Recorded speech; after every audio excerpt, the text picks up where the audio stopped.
ব্যাপারটা নিয়ে তারা ভীষণ ভোটার হিসাবে খুশি। না, খুশি তো হবারই কথা, কারণ আমি নিজেই তো অবাক হয়ে গেছি। বুথে নাকি 4টে লোক যদি ঢুকে, 4টে বেশি লোক, তাহলে এআইতে এমন সেটেল করা আছে ক্যামেরা, ব্লিঙ্ক করতে শুরু করে, আওয়াজ করতে শুরু করে, এবং সেটা প্রত্যেকটা জিনিস উপরে কানেক্টেড। এখানে কি বলবো, একটা পিঁপড়েও ঢুকতে পারবে না উইদাউট পারমিশন। শান্তিপূর্ণ ভোট হবে কতটা আশাবাদী এখন তো সকাল? দেখুন, আমি আশাবাদী শান্তিপূর্ণ ভোট, এত ব্যবস্থা করা হয়েছে, এত দিনের প্রস্তুতি, এত মানুষের স্বপ্ন, শান্তিপূর্ণ ভোট আমাদের মাননীয় গৃহমন্ত্রী বারবার বলেছেন, জ্ঞানেশ কুমারজি বলছেন। কিন্তু আমার ডাউট লাগছে কোথাও, কারণ কি আমার কাছে খবর আসছে যে তৃণমূল লোডশেডিং করিয়ে দেবে, মাঝে কোথাও কোথাও লোডশেডিং করিয়ে রিগিং করার চেষ্টা করবে।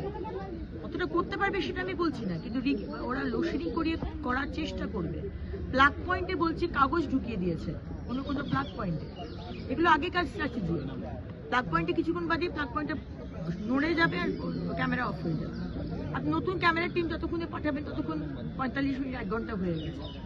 জায়গায় জায়গায় বোমাবাজি করা হয়, মানুষ যাতে না আসতে পারে, মানুষ যাতে ভয় পায়। এগুলো তো পুরোনো স্ট্র্যাটেজি, এগুলো তো করেই আসছে, এবারও তারা করবে, এটা আমার কাছে খবর। বাইরে থেকে প্রচুর লোক এসে, না না বাইরে থেকে কিছু হয়তো গ্যারেজ হয়েছে, বাইরে থেকে প্রচুর গুন্ডা কাল ঢুকেছে।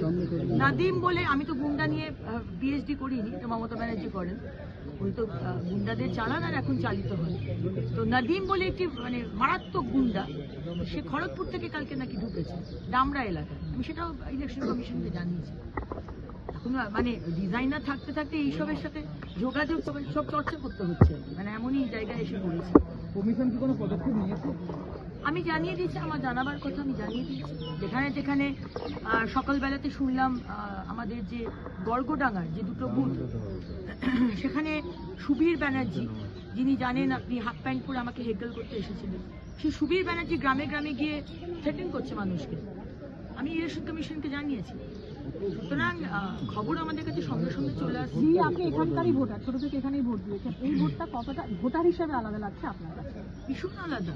বাংলাকে তো বাঁচাতে হবে। আজকে বাংলায় কি অবস্থা বলুন তো, ছেলে মেয়েগুলোর কোনো চাকরি নেই। ফার্স্ট প্রায়োরিটি তো আমাদের চাকরি।